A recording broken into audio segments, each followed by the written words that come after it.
Good morning मित्रांनो. Good morning कुठलं काय, दुपारचे 12 वाजले. सो गुड आफ्टरनून मित्रांनो.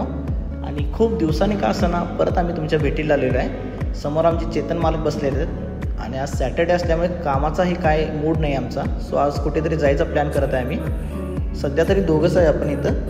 आता बघू बाकीचे मित्रमंडळ कुठे आहेत, त्यांना घेऊनच जायचं. कुठे जायचं अजून ठरवलं नाही, पण जायचं नक्की आहे. त्यामुळे बॅग उचलून आम्ही आता कार आणायला चाललेलो आहे. तिथून पुढे आम्ही सगळ्यांना पिकअप करत मग पुढे जाणार. आमच्या ऑफिसच्या खालच्या फ्लोअरवर तुम्हाला ऑरा नावाचे हॉटेल भेटून जाईल. प्युअर व्हेज आहे. जर क्वालिटी आणि क्वांटिटीचा सुरेख मेळावा जर बघायचा असेल तर तुम्ही डेफिनेटली या हॉटेलला भेट देऊन जावा. विथ फॅमिली या, खरंच तुम्हाला आवडून जाईल. चेतन स्वतःची मर्सिडीज आणि मी माझी BMW घेऊन आता कार आणायला चाललेलो आहे. कारण कारशिवाय आता सध्या आम्ही कुठे ट्रॅव्हलिंगही करत नाही आणि ट्रिपही करत नाही आहे.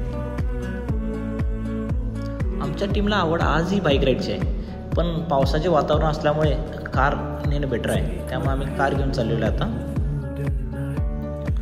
लेफ्ट साईडला दिसते ते चेतन मालकांचे एक कार्यालय आहे. अतिशय सुंदर आणि भव्य पार्किंग असलेले कार्यालय आहे. निसर्ग लॉन म्हणून आहे. तुम्ही तुमच्या फॅमिलीचे हॅपीएस्ट मोमेंट आमच्यासोबत सेलिब्रेट करू शकता. आणि समोरच आमची इग्निस बाईक उभारलेली आहे. खरं तर जिग्निस नाव ठेवले आहे आम्ही त्या इग्निसचे. आणि ही कार आमच्या अक्षय साहेबांनी घेतलेली आहे.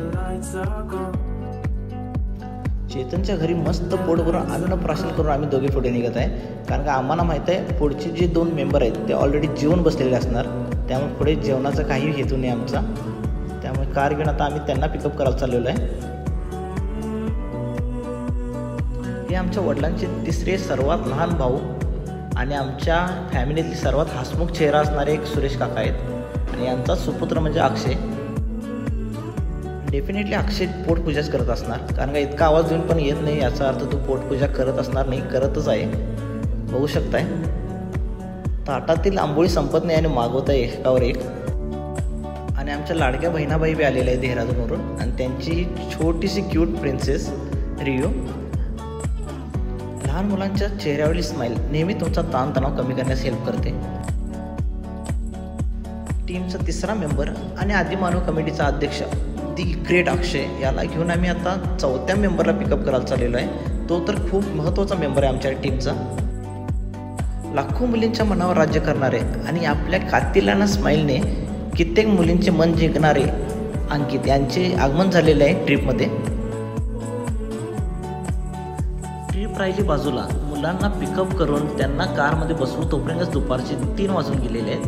आत्ता इतक्या वेळाने जायचे कुठे, करायचे काय याचा काही नेम नाही आहे. आता बघू, एकदा निप्पाणी सोडल्या तर कुठेतरी नाही कुठेतरी जायला लागणारच आहे आम्हाला. निप्पाणीचा दर्जा तर ऑलरेडी होताच, पण त्यात आणखी भर करण्यासाठी रोड सापदरी करत आहेत. मुंबई पुणे हायवे आणखी जरा वाढवण्यात येत आहे. आणि जो तौंदी घाटामध्ये हा जो ब्रिज दिसतोय आपल्याला किती सुंदर आहे बघू शकताय. अक्षय साहेबांची नेहमीची प्रॉब्लेम आहे ही, कारण का निप्पाणी सोडल्यावर त्यांना आठवते की मी कपडेच घ्यायला नाही. आणि मोस्टली आम्ही गाव सोडताना एक जोड तर कंपल्सरी घेऊन जातो, कारण कुठे थांबायला लागलं तर आपल्याला काही नियम नसतो. पण वाघाला नंतर आठवते की मी कपडे घ्यायला नाही. सो तौंदीवर वरती हो कपडे घ्यायला बघतो. पण बेसिकली याच्या गोष्टीचा असा अर्थ होतो की तो घेत असतो एकच जोड, पण ट्राय करणार 100. पोटपूजा, शॉपिंग आणि मनाची शांती या तिन्ही गोष्टी अतिशय अलगदपणे पार करून आम्ही निप्पाणीपासून थोड्या अंतरावर आलेलो आहे. आता इथून पुढे परत जायचा काही नेम नाही आमचा. सो बघू आता इथून कुठे जायचं, काय करायचं. खरं तर आम्ही आंबोलीला जायचा विचार चालू आहे, कारण हा रोड आंबोली आणि गोवात जातो.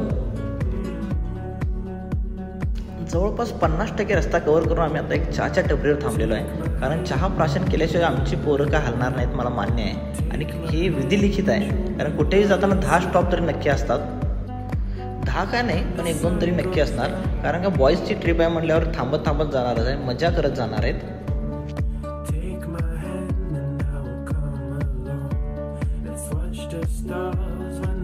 वेळेचा अभाव आणि डेस्टिनेशनची ओढ याचा विचार करता फास्ट अँड फ्युरियसमध्ये the great racer Chetan Latkar यांनी कार मारण्याची कमान माझ्या हाती सोपवलेली आहे. सो आता इथून पुढे कार मी मारणार आहे, कारण का आम्हाला लवकरात लवकर त्या पॉईंटला पोचायचं आहे.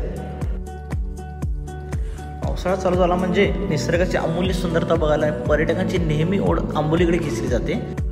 तसे बघायला गेलं तर आंबोली लोकेशन एका दिवसात पूर्ण व्हिजिट करणे इम्पॉसिबल आहे, कारण का तिथे लक्ष वेधून घेणारे इतके पॉईंट आहेत ना, त्यामध्ये बघायला गेलं तर कावळे सातेक आहे, हिरण्यकेशी उगमस्थान आहे, दुसरं बघायला गेलं महादेवगड आहे, आणि मेन म्हणजे आंबोलीचा जो मेन वॉटरफॉल आहे तो तर इतका खतरनाक आहे ना, कारण तो मेन पॉईंट आहे जो लोकांना खूप अट्रॅक्टिव्ह करतो. सो डेफिनेटली तुम्ही तिथे व्हिजिट करा. समोरचा रस्ता बघू शकता तुम्ही, दोन्ही बाजूला हिरवीगार झाडे, पावसाचे वातावरण आणि मिसिंग असलेली धुके, असा डेडली कॉम्बिनेशन तुम्हाला फक्त आंबोली एरियामध्येच बघायला मिळणार. सो अशा रस्त्याचा अनुभव घेत किंवा एक वेगळा आनंद घेत आम्ही आता प्रवासाला पुढे जात आहे. जवळपास आम्ही आंबोली गावामध्ये पोहोचलेलोच आहे, पण आज आम्ही आता एका हिडन पॉईंटला व्हिजिट करणार आहे, जे की मी आजपर्यंत बघायला नाही. त्याचे नाव आहे बाबा वॉटरफॉल. निप्पाणीपासून 80 किलोमीटरवर असलेल्या सुंदर आंबोलीला मी नेहमी व्हिजिट करतो. दरवर्षी 1-2 ट्रिप असतातच, पण हा बाबा वॉटरफॉल मी आजपर्यंत बघायला नव्हतो. सो ह्या वेळेला आम्ही त्याच वॉटरफॉलला जायचं ठरवलेलं आहे, कारण आमच्या ग्रुपमधील कोणीच बघायला नाही आणि कुठे आहे काय तेही माहीत नाही. लोकेशन टाकून आम्ही जात आहे आणि लोकांना विचारत आम्ही जाणार आहे तिथे. आंबोली गावाच्या मेन चेकपोस्टजवळ आल्यावर आपल्याला लेफ्ट घ्यायचं आहे आणि तेथून 15 किलोमीटरवर आपल्याला बाबा वॉटरफॉल भेटेल. आणि राईट टर्नला जर घेतला चेकपोस्टपासून तर तुम्हाला महादेवगड भेटेल. आज आपण बाबा वॉटरफॉलला जाणार आहे, त्यामुळे आपण लेफ्ट टर्न घेऊन आपण 15 किलोमीटर पुढे जात आहे. कुंभड गावाजवळ हे वॉटरफॉल आहे. कोकणातील छोटी छोटी गाव आणि तेथील लोक नेहमी तुमचे मन जिंकून घेणार आणि अशाच लोकांना आणि गावाला व्हिजिट देत आम्ही पुढे जात आहे. बघू शकताय किती सुंदर असे गाव आहे. आज तो नीच माणूस गाडी सरळ मारता येते आणि माझ्या ड्रायव्हिंगवर संशय करतोय. काय करायचं सांगा तो. आणि पाठीची 2 मजा घेणार आहे बघा. हे तर आवळा शिजल्यात. याला म्हणतात प्रो.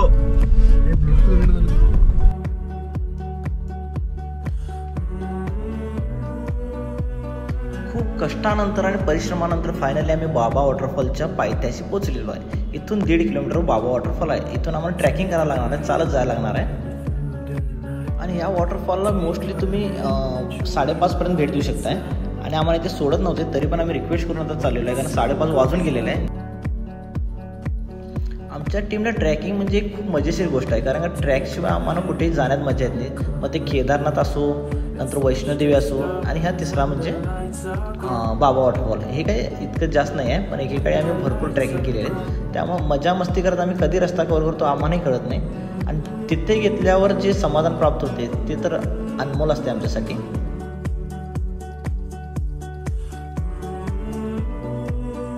हा वॉटरफॉल जरी निसर्गाची सुंदर देण असली तरी हा वॉटरफॉल आपल्याला पर्सनल प्रॉपर्टीमध्ये बघायला मिळणार आहे. त्यामुळे येथील जी कमिटी आहे किंवा जे ओनर आहेत त्यांनी 50 रुपये चार्जेस करतात पर हेड तुम्हाला.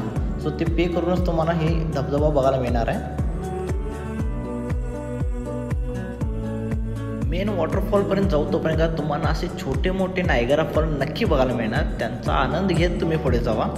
आम्हाला इथं वेळेचा अभाव असल्यामुळे आम्ही इथे थांबणार नाही आहे, नाहीतर आम्ही इथे डेफिनेटली मजा मस्ती करूनच गेलो असतो. मी नेहमी म्हणत आलो की निसर्गाला काही तोड नाही आहे आणि निसर्गाची सुंदरता बघण्यासाठी जर तुम्हाला इथपर्यंत यायला लागले तर डेफिनेटली या, कारण काय बघू शकता किती सुंदर असा नजारा आहे.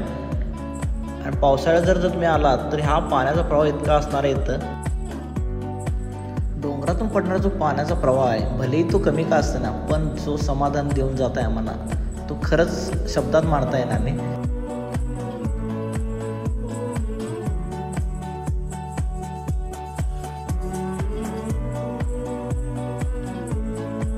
एक केव टाईप आपल्याला बघायला मिळते. ते खरं तर बनवलेलं आहे की घडलेलं आहे हे काहीच माहीत नाही, पण जे काय आहे ते खूप छान आहे आणि तुम्ही इथे येऊन याचा आनंद नक्की घेऊ शकताय. आणि पाण्याचा प्रवाह वरून पडाला आहे. या वॉटरफॉलला तुम्ही खालीहूनही जाऊ शकताय, इथूनच वाट आहे साईडला. आणि आम्ही वरून इथून व्हिडिओ शूट करत आहे. जबरदस्त दिसाले. आणि पाणी जरा जास्त असतं किंवा पावसाळ्यात जर आम्ही आलो असतो तर बघण्यासारखा हा होता ना नजारा. खरं तर माणूस अशा ठिकाणी समाधान आणि मनाला एक सुकून शोधायला येतो, कारण का या ठिकाणी रेंज येत नव्हती आधी, पण आता नेटवर्कवाल्यांनी इथेही नेटवर्क उपलब्ध करून दिले आहे. त्यामुळे जे आमच्या मागे लागलेली कटकट असते किंवा क्लायंटचे कॉल्स वगैरे असतात ते इथं पण येतात. त्यामुळे आम्हाला समाधान प्राप्त करायला चान्सच मिळत नाही. जबाबदारी तर कधी संपणार नाही. सो आमचं टीमचं एक ब्रिज वाक्य ते मी म्हणत नेहमी इथे येतो की दुनिया गई भाड में हम चले पहाड में. म्हणत आता आम्ही एन्जॉय करत आहे. हा मोमेंट आम्हाला एन्जॉय करायचा आहे. नंतर घरी जाऊन हाय त्या जबाबदारी पार पाडायच्याच आहेत नेहमीसारख्या. अशा ठिकाणी खूप वेळ थांबायची इच्छा असते, पण आम्हीच लेट आलो आहे त्यामुळे कमिटीला काय बोलू शकत नाही. सो वेळेचा अभाव आणि कमिटीची रिक्वेस्ट असल्यामुळे आम्ही आता परत चाललेलो आहे. काही फोटो आणि व्हिडिओ स्केच करत आहे मी माझ्या इंस्टाग्राम ID साठी. तुम्ही ते माझ्या इंस्टा ID वर जाऊन बघू शकता. जाण्याचे मंत्र होईना झाले, पण अखेरचा निरोप घेत आम्ही इथून निघत आहे. शेवटचा व्ह्यू बघू शकता तुम्ही धबधब्याचा.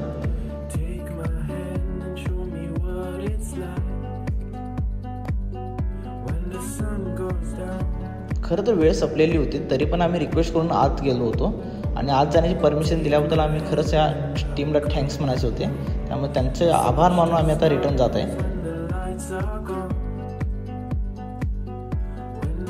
संध्याकाळचे 6:30 वाजून गेलेले आहेत आणि आता तुम्ही बघू शकता की असं फॉगी वातावरण झालेलं आहे सगळीकडे. आणि खरं तर आंबोलीमध्ये हा मोमेंट बघायसाठी येतो आम्ही इथे.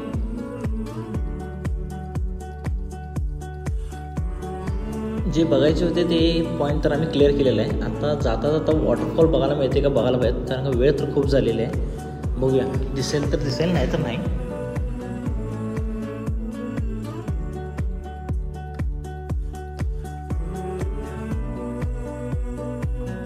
खरं तर येताना आम्ही खूप कन्फ्यूज झालो होतो, कारण इथे नेटवर्क वर्क करत नाही. त्यामुळे कुठे जायचं काय माहीत नव्हतं. लेफ्ट साईडला जी टपरी दिसत्या तिथून राईट वळायचं आहे. तिथून तुम्हाला एक 5-6 किलोमीटर तुम्हाला बाबा वॉटरफॉल भेटून जाईल. हा मेन रोड आहे. आम्ही आता चाललेलो आहे. डायरेक्ट हा आंबोलीला जातो. इकडच्या एरियामध्ये मोस्टली तुम्हाला भाताची शेती बघायला मिळणार, कारण त्याला पाणी जास्त लागते. ओला चिंब रस्ता आणि छोट्या छोट्या गावातील ही जी सुंदर घरं आहेत त्यांना बघण्यात जो आनंद आहे तो कशातच नाही. आणि तुम्ही अशा ठिकाणी एकदा ना एकदा कधी ना कधी तर भेट देतच जावा, कारण घरात बसून काय मिळणार आहे सांगा. अशा वातावरणात जर इतकं सुंदर ग्राउंड जर क्रिकेट खेळायला मिळालं तर जन्नत आहे म्हणा. आणि खरं तर आम्ही काही बॅट बॉल वगैरे काय आणणार नाही, तर डेफिनेटली ते खेळलो असतो आम्ही. ठरल्याप्रमाणे सगळे सुरळीत पार पडलेले आहे. आता जरा फोटो सेक्शन करत मजा मस्ती करत आम्ही जरा हा मोमेंट एन्जॉय करणार आहे.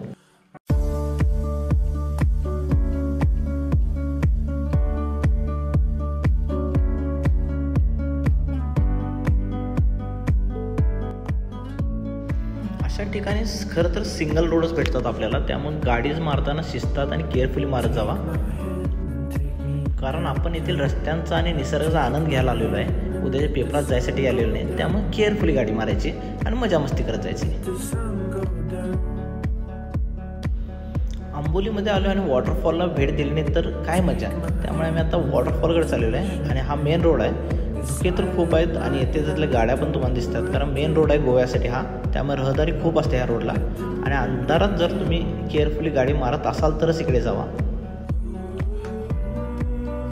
आत्ताच हाती आलेल्या बातमीनुसार आम्हाला कळाले की येथे 5:30 नंतर धबधबाही बंद केला जातो बघण्यासाठी आणि आजूबाजूची दुकानही बंद केले जातात. सो आम्हाला इथे येऊन हाताला काहीच लागलेलं नाही आहे. आता गप टायमाने घरी जायचं. दुपारपासून काहीच खाल्लं नव्हतं, त्यामुळे एखाद्या टपरीवर बसून आम्ही आता कुरकुरे खात आहेत. अक्षय चहा पित आहे, आम्ही कुरकुरे वगैरे खात आहे, कारण पोटाला जरा तरी आधार हवा. घरापर्यंत जातो नाही का, जेवायचं तर आहेच बाहेर, पण जरा आधार हवा त्यासाठी आम्ही कुरकुरे वगैरे दाबून खात आहे. खरं तर लोकेशन मॅटरच करत नाही, कारण का तुमच्या आवडीचे जर 4 मित्र सोबत असेल तर 4 भिंतीमध्ये बी तुम्ही स्वर्ग शोधू शकता. नाहीतर कुठेही गेला तरी विदाऊट दोस्तांसंग नरकच आहे ती जागा. आजऱ्याच्या जवळपासच आपल्याला एक ड्रायफ्रूटचे मोठे शॉप बघायला मिळते. इथे सर्व प्रकारचे ड्रायफ्रूटही बघायला मिळतात, लोणचं मिळते आणि तांदूळ वगैरे सर्व प्रकारचे. इथं तुम्ही इंद्रायणी राईसही घेऊ शकताय. आम्ही दरवर्षी इथं आलो किंवा दरवेळेला जरी आलो तरी इथून इंद्रायणी तांदूळ वगैरे नेतोच घरी. मग चेतन मालक भरपूर शॉपिंग करतात, अंकित पण करतो. आम्ही आपल्या बजेटनुसार करून आम्ही घरी जातो.